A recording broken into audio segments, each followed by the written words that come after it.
খাচ্ছি। তুই একলা ভর্তা খাইতেছস, আরো দে ভর্তা। না এখান থেকে নেই, আরো আছে। বন্ধু তুই গোস্ত ছাড়া ভাত খাইতেছস, লাগা আরেক প্লেট নে। এত কিপটামি করস কিনলে আরেক প্লেট গোস্ত অর্ডার দিলে তো হয়। তুই আর সামনে হুদে হুদে ভাত খাইতেছস, আর খারাপ লাগতেছে না?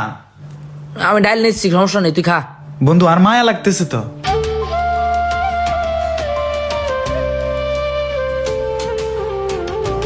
তোর মায়া আছে?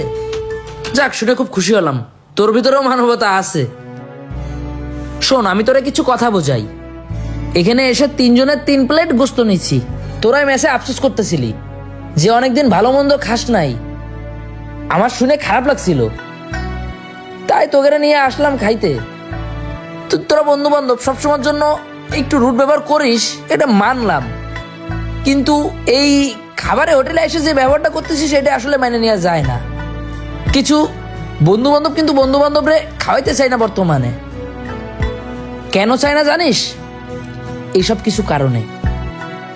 আজকে তুই আমার সামনে ব্যবহারটা যেরকম ফেস টু ফেস করতেছিস, এই জন্য আমি ফেস টু ফেসই তোরে জবাব দিয়ে দিচ্ছি।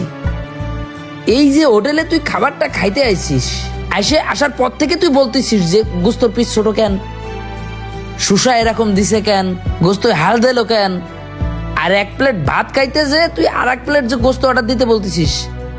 কখনো কি ভাবছিস যে আমার পকেটের অবস্থা কেমন আছে? আমার তো তোকের কাছে কোনো লজ্জা পাওয়ার কিছু না, তাই না? আমার পকেটেও খুব বেশি টাকা নেই, বলতে বাধ্য হলাম। শুনে রাখ,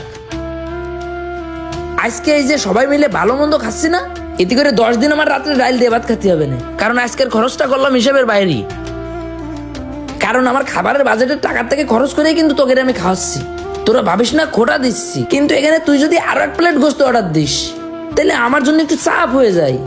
তোর কাছে এই মাস শেষে টাকা থাকে না খাবার খাইতে, তাহলে আমার কাছে কি করতে থাকে একটু বোঝ।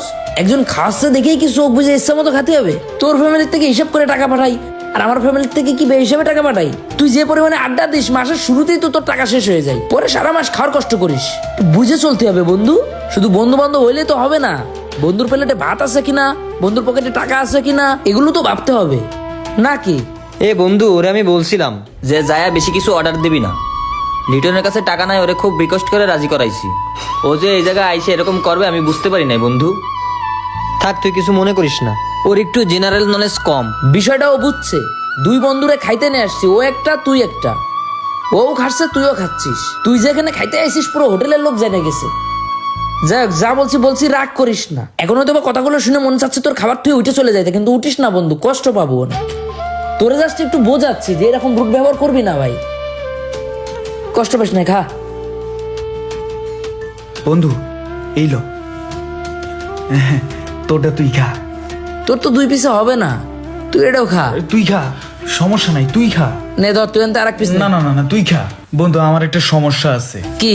ছোটবেলার অভ্যাসটাই তোরে বলি, আমি আসলে অল্পতে খুশি হতে পারি না। এমন অল্পতে খুশি হতে পারে না অনেক মানুষ আছেন। শুধু ফ্রেন্ড সার্কেলের ভেতরে খাওয়া দাওয়া ব্যাপারটা নিয়ে যে আমি ভিডিও করলাম, আসলে ব্যাপারটা এটা ছিল না। আমাদের সমাজে প্রত্যেকটা ক্ষেত্রে এমন অনেক মানুষ আছেন যারা প্রতিনিয়ত সুযোগের অপেক্ষায় থাকেন। সুযোগ পেলেই তারা বন্ধু বান্ধব কিংবা আপনজনদের কাছ থেকে তারা টাকা পয়সা বা সুবিধা নিতে থাকেন। ওরা স্বার্থের জন্য মানুষকে ভালোবাসে, ওরা সুবিধা পাবার আশায় মানুষকে আপন করে, কিন্তু তারা কাউকে সুবিধা দেয় না বা সুবিধা দেওয়া মানুষগুলোর কথা একটুও চিন্তা করে না। সমাজ থেকে আপ্যায়ন, সম্মান, ভালোবাসা এবং মানুষকে খাওয়ানোর ভেতরে যে মহব্বত ছিল সেটা কেন জানেন উঠে যাচ্ছে? এখন জেনে গেছেন, কারণ ভিডিওটা আপনারা সম্পূর্ণ দেখছেন। Thank you.